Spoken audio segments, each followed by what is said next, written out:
Everyone, एक बार फिर आप सभी का स्टडी आईक्यू आईएएस हिंदी पर स्वागत है। साथियों, आज हम बात करेंगे एक भौगोलिक विषय के महत्वपूर्ण मुद्दे पर। ये एक ऐसा मुद्दा है जो कि अभी करंट तो न्यूज में रहा ही रहा है, ये चर्चा का विषय बना रहता है। साथियों, आज हम बात करने वाले हैं अल नीनो और ला नीना प्रक्रिया के बारे में। क्या है यह इफेक्ट, इसको तो बताएंगे ही बताएंगे, लेकिन साथ में एक चीज आपको समझ कर चलना है। ये एक ऐसा टॉपिक है जो कि सिविल सर्विसेज का सबसे मनचाहा टॉपिक रहा है, यानी कि एक ऐसा विषय जिस पर हमेशा से सिविल सर्विसेज में प्रश्न पूछे जाते रहे हैं। जैसे कि आप अगर यूपीएससी प्रीलिम 2017 का प्रश्न पत्र उठाएंगे तो आपको इससे एक प्रश्न देखने को मिल जाएगा। बिल्कुल उसी तरीके से यूपीएससी मेंस 2014 में सीधे तौर पर अल नीनो से संबंधित प्रश्न पूछा गया था और उसके प्रभावों के बारे में आपसे बात की गई थी। बिल्कुल उसी तरीके से अगर आप लास्ट ईयर का जो इंटरव्यू हुआ था उनके किसी भी ऐसे स्टूडेंट से बात करेंगे जो कि इंटरव्यू में बैठकर आया है, तो आपको पता चलेगा कि वहां पर भी इस तथ्य को एक विशेष भूमिका के रूप में रखा गया था और कई सारे एस्पिरेंट से इससे संबंधित प्रश्न भी पूछे गए थे। चलिए गाइस, अब हम बात करने वाले हैं कि क्या है अल नीनो, क्या है ला नीना। इस मुद्दे को हम लोग भौगोलिक रूप से, साथ में पर्यावरणिक रूप से और साइंटिफिक यानी कि वैज्ञानिक तौर पर समझने की कोशिश करेंगे। गाइस, अगर हम इस शब्द की तरफ चलें जो कि है अल नीनो और ला नीना, ये दो ऐसे शब्द हैं जो कि सुनने में अटपटे से लगते हैं और कई बार जब हम इसका नाम लेते हैं तो कंफ्यूज हो जाते हैं, राइट। तो एक है अल नीनो और दूसरा है ला नीना। ये दोनों शब्द आपके स्पेनिश से लिए गए हैं। अच्छा, स्पेनिश एक भाषा है जिसमें इसका अलग अलग मतलब है ना। जैसे कि अगर हम ला नीना की बात करें, अल नीनो की बात करें, तो आप कैसे याद रख सकते हो। जैसे नीना शब्द है ना, नीना लड़कियों को बोलते हैं, है ना। तो ला नीना एक छोटी लड़की मतलब होता है स्पेनिश में, वहीं पर अल नीनो एक छोटा लड़का स्पेनिश में मतलब होता है। इसी चीज को मैं आपको एक शैतान लड़की और शैतान लड़के की तरह समझाती हूँ। चलिए, आज के टॉपिक पे बहुत महत्वपूर्ण टॉपिक रहेगा ये। इसको एकदम जियोग्राफिकल पॉइंट ऑफ व्यू से, साइंटिफिकल पॉइंट ऑफ व्यू से एंड इन्वायरमेंटल प्रोस्पेक्टिव से भी हम लोग समझने वाले हैं। अब एक एक करके मैं बातों को रखूंगी, बट उससे पहले हमें कुछ बातें समझनी पड़ेंगी। सबसे पहले आपको ये बात दिमाग में बिठा कर रखनी है कि ये जो टॉपिक है ना, ये एक ऐसा टॉपिक है जो समुद्री जलधारा से संबंधित है। हमारे जनरली असामान्य तौर पर समुद्र का तापमान, समुद्र के जल का तापमान, समुद्री जलधाराएं जब गर्म हो जाती हैं तो उनके माइन्यूट से बहुत छोटे से अनुपात में टेम्परेचर पर जब चेंज आता है उसका सीधा प्रभाव वायुमंडल पर और वायुमंडलीय परिस्थिति पर, साथ में जितने भी आसपास कॉन्टिनेंट हैं सभी पर पड़ता है। कैसे पड़ता है, क्यों पड़ता है, क्या इसका पर्सपेक्टिव हो सकता है, क्या इसका दृष्टिकोण हो सकता है, सभी कुछ आज लेकर चलेंगे। चलिए गाइस, सबसे पहले मैं आपको एक सामान्य स्थिति बता देती हूँ।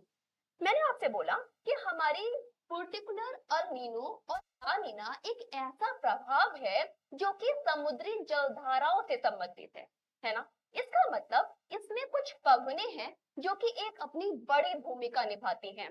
गाइस, जो पवने इस पूरे मामले में, इस पूरे प्रभाव में बड़ी सी भूमिका निभाती हैं, उनका नाम है व्यापारिक पवने।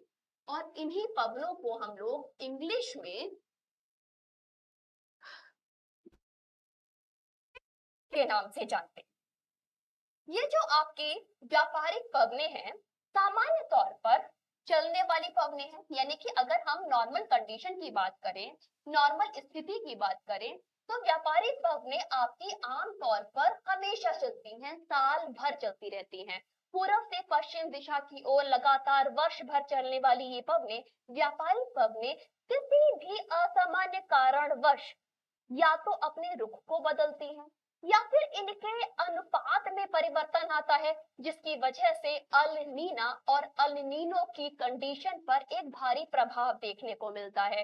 कैसे, चलिए गाइस, इसको समझने के लिए मैं पहले एक छोटा सा आपको बैकग्राउंड समझाऊंगी, फिर उसके बाद हम लोग अल नीनो और ला नीनो को डेप्थ में समझेंगे। सबसे पहले नॉर्मल कंडीशन की तरफ चलेंगे गाइस। सबसे पहले एक कॉन्टिनेंट बना लेते हैं। जस्ट इमेजिन ये हमारा एक कॉन्टिनेंटल है। अब इसमें ये वाला सेक्शन हो गया हमारा पूरब की दिशा और ये वाली हमारी हो गई पश्चिम की दिशा, है ना। यानी कि पूर्वी दिशा से पश्चिमी दिशा की तरफ हमारी कुछ पवनें चलती है ना। ये पवनें आपके भूमध्य रेखीय क्षेत्र जो कि प्रशांत महासागरीय क्षेत्र के आसपास का क्षेत्र है, वहां उस क्षेत्र को प्रभावित करती हैं। ये पवनें कुछ इस तरह से आपकी चल रही होती हैं। अब इससे क्या होता है कि हमारी जब पवनें चल रही हैं, ओशिनिक फेज में चल रही हैं, प्रशांत महासागर पर चल रही हैं, तो जो उसका पानी है इस पर भी तो प्रभाव डालेंगी। यानी कि इन पवनों की वजह से जो हमारे समुद्र का पानी है ये भी तो पूर्व से पश्चिम दिशा की तरफ चलेगा, है ना। जिसकी वजह से हमारे देश में, भारत में, साथ में जो कॉन्टिनेंट आपके पश्चिम की तरफ आते हैं उन पर एक अलग प्रभाव पड़ता है और जो पूरब की तरफ आते हैं उन पर एक अलग प्रभाव पड़ता है। अब गाइस क्या प्रभाव पड़ता है, किस पर्टिकुलर कंडीशन को हम लोग अल नीनो कहते हैं, किस पर्टिकुलर कंडीशन को हम लोग ला नीना कहते हैं, चलिए इसको समझाने के लिए मैं आपको एक दूसरे पेज पर लेकर चलती हूँ और चीजों को डेप्थ में समझाने की कोशिश करती हूँ। गाइस मैं एक थोड़ा सा हिंट पर्सपेक्टिव से एक मैप बनाऊंगी और चीजों को समझाने की कोशिश करूंगी। देखो हमारा ये वाला सेक्शन हो गया पूर्वी, ठीक है, ये वाला सेक्शन हो गया पश्चिमी, ठीक। मेरी बात बहुत ध्यान से आप समझना। अगर हम पूरब की तरफ जाएं तो यहाँ पर नॉर्थ अमेरिका और इधर मैं आपको दिखाती हूँ साउथ अमेरिका। गाइस कुछ हमारी व्यापारिक पवनें जो कि साउथ अमेरिका से यानी कि पेरू कोस्ट से चलती हैं। अच्छा अगर आप इधर को चलोगे तो पश्चिम में आपका कौन सा रीजन है जो कि ला नीना के लिए और अल नीनो के लिए आपका इम्पैक्ट करेगा। चलो पहले मैं लिख देती हूँ, रिलेट कर पाओगे। ये जो टॉपिक मैं आपको अभी बताने वाली हूँ वो है अल ला नीना, ठीक है। उसके बाद हम चलेंगे अल नीने की तरफ। अब देखो नॉर्थ अमेरिका, साउथ अमेरिका, यहाँ से हमारी व्यापारिक पवनें चल रही है जो कि नॉर्मल टाइम पर भी चलती हैं। ऐसा नहीं है कि सिर्फ हमारी ला नीना कंडीशन पर ही व्यापारिक पवनों का प्रभाव होता है। एक आम तौर पर हमारी ये व्यापारिक पवनें चलती हैं जिनका बढ़ना, कम होना, दिशा का परिवर्तन करना, दोलन को करना आपके अल नीनो और ला नीना के रूप में प्रदर्शित किया जाता है। सीधे तौर पर आप इस चीज को समझो कि जब हमारी व्यापारिक पवनें पूर्व से पश्चिम की ओर यानी कि साउदर्न अमेरिका के पूर्वी कोस्ट या फिर सीधी लैंग्वेज में बोला जाए पेरू के कोस्ट से चलती है इधर की तरफ, एशिया की तरफ या फिर इंडोनेशिया की तरफ बोल लो या फिर ऑस्ट्रेलिया की तरफ बोल लो, मर्जी आपकी है ना। तो ये जब आपके पूर्व से पश्चिम की तरफ चलती है तो भूमध्य रेखीय क्षेत्र जो कि आपका निम्न दाब वाला क्षेत्र है वहां से होते हुए एशिया की तरफ जाती है और इसी से हमारे मानसून पर एक बड़ा प्रभाव पड़ता है।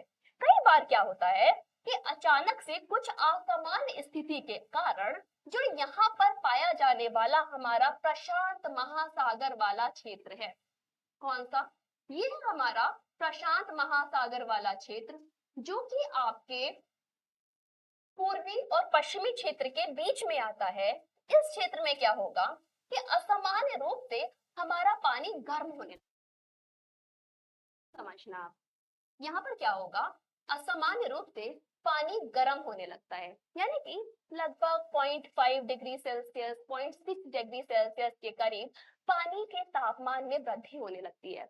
गाइस जब ये ताप हमारा पानी का बढ़ेगा और व्यापारिक पवनें चलेंगी तो क्या होगा, ये पवनें गर्म पानी को लेकर इधर जाएंगी, है ना।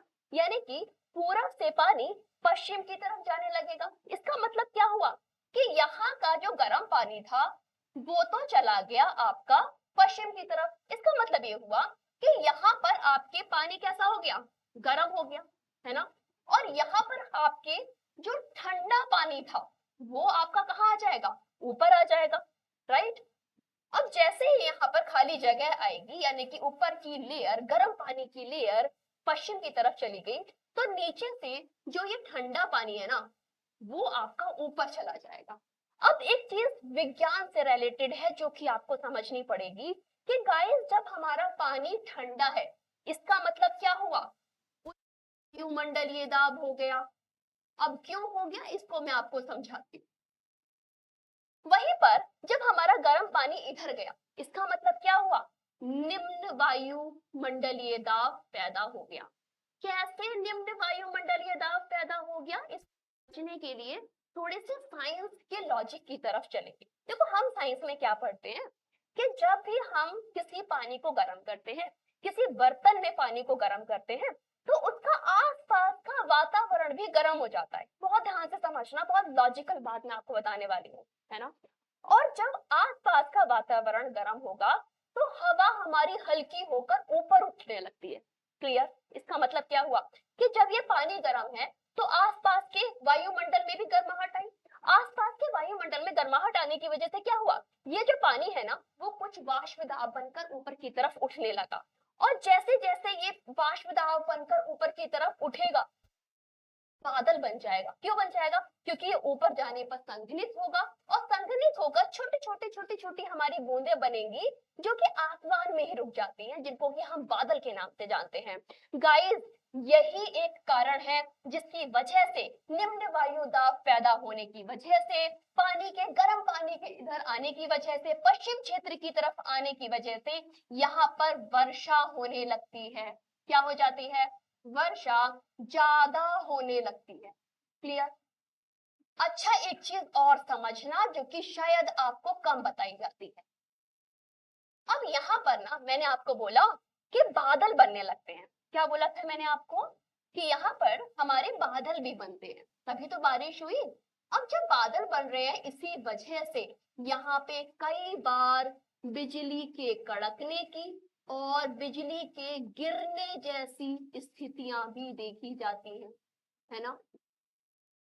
जैसे कि अगर हम भारत की कंडीशन से देखें, तो भारत में आपके ला नीना की वजह से बारिश की मात्रा बढ़ती है। अच्छा, बारिश की मात्रा अगर बढ़ रही है, तो इसका मतलब सीधे तौर पर क्या हुआ, शीतकालिक कंडीशन बढ़ी, है ना। और जैसे ही शीतकालिक कंडीशन बढ़ेगी, हमारी ठंडी भी बढ़ने लग जाएगी, है ना। ठंडी कैसी हो जाएगी, बढ़ने लग जाएगी। इसीलिए बोला जा रहा है कि इस बार 60% चांसेस हैं कि हमारे भारत में ठंडक इस बार कड़ाकेदार पड़ने वाली है। तो ये बात आपको समझ में आ गई तो बोलो हाँ। एंड फिर चलते हैं नेक्स्ट पॉइंट की तरफ, जिसमें हम बात करेंगे अल नीनो के बारे में। यानी कि यहाँ पर हमने छोटी लड़की, शैतान लड़की के बारे में बात कर ली थी, अब हम बात करने वाले हैं छोटे लड़के के बारे में।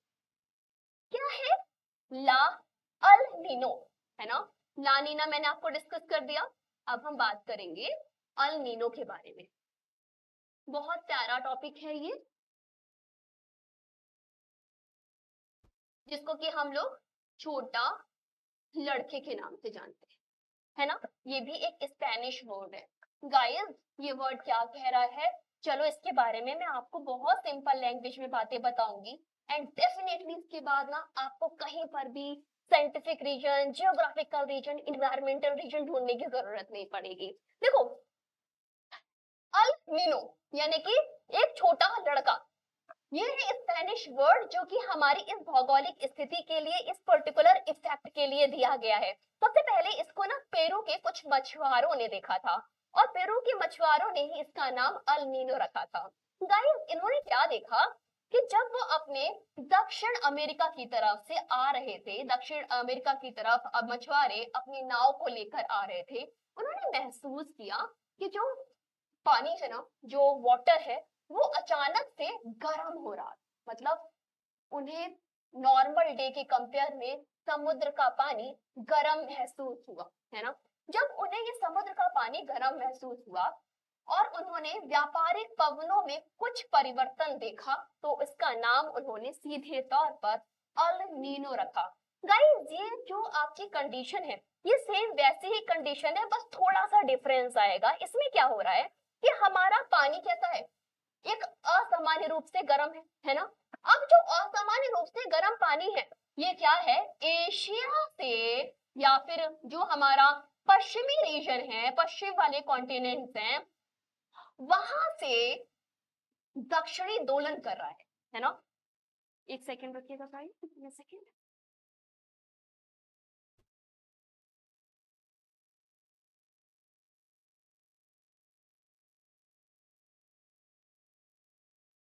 यस, ये हमारा पश्चिमी दोलन है और ये हमारा पूर्वी सेक्शन है। तो यहाँ पर क्या होगा कि हमारी पवनें चल रही हैं, अब पवन जब चलेगी तो किस तरीके से आपके पश्चिम की तरफ जानी चाहिए। बट गाइस हो क्या रहा है, यहाँ पर है हमारा पानी गर्म, है ना। पानी हमारा कैसा है, अचानक से गर्म हो गया है, यानी कि एक असामान्य स्थिति की वजह से इस पानी का ताप बढ़ गया है, इंक्रीज हो गया है।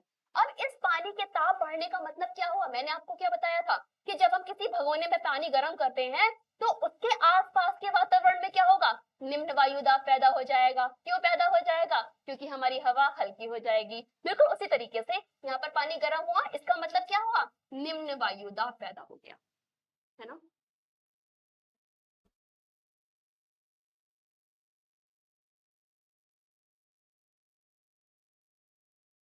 निम्न वायुदाब आपका पैदा हो गया।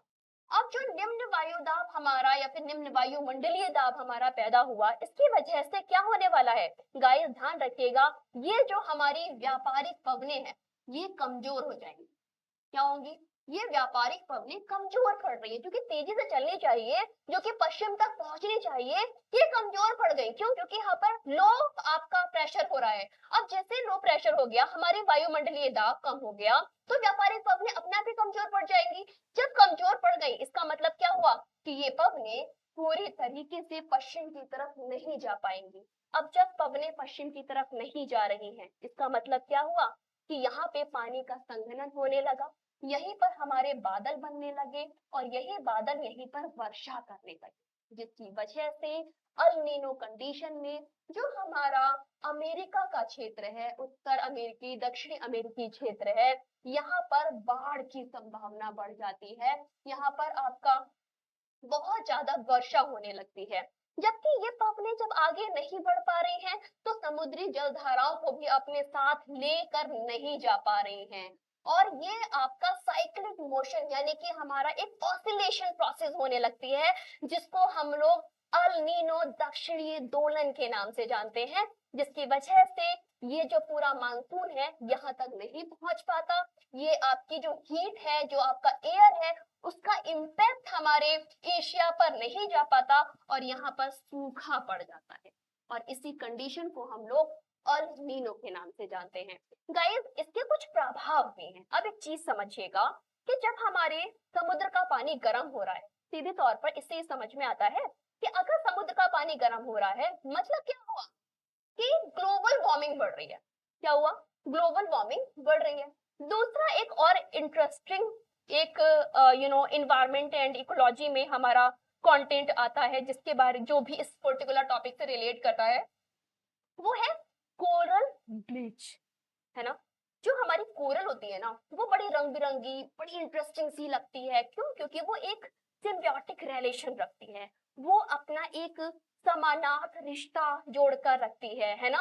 और उन जोन्स की वजह से ये रंग बिरंगे दिखाई दे रहे होते हैं। बट कई बार जब हीट बढ़ती है तो ये कोरल के ऊपर से छोड़कर कोरल के ऊपर से हट जाते हैं, जिसकी वजह से कोरल हमारी या फिर मूंगा की चट्टानें हमारी बहुत भद्दी दिखने लगती हैं और ये कलरलेस हो जाती हैं। इनके रंग बिरंगे होने का कारण इनका खुद का नहीं है, जबकि एक सिम्बियोटिक रिलेशन है। तो इस पर भी एक बड़ा प्रभाव डालता है, जिसकी वजह से सीधे तौर पर पर्यावरण पर भी असर आता है और पर्यटन पर एक बड़ा असर देखने को मिलता है। तो कुछ इस तरीके के बड़े प्रभाव हैं जो कि भौगोलिक स्थिति में परिवर्तन के साथ साथ हमारे एनवायरमेंट पर, हमारी इकोनॉमी पर भी देखने को मिलते हैं। इसी के साथ गाइस ये था पूरा टॉपिक। आई होप आपको अच्छा लगा होगा। टॉपिक कैसा लगा कमेंट करके बताना मत भूलिएगा। साथ में अगर आपको एक्सप्लेनेशन पसंद आता है तो प्लीज गाइस भर भर के शेयर कीजिए और बहुत सारा प्यार। इसी के साथ मिलेंगे नेक्स्ट लेक्चर में, तब तक के लिए ख्याल रखिएगा। Love you guys.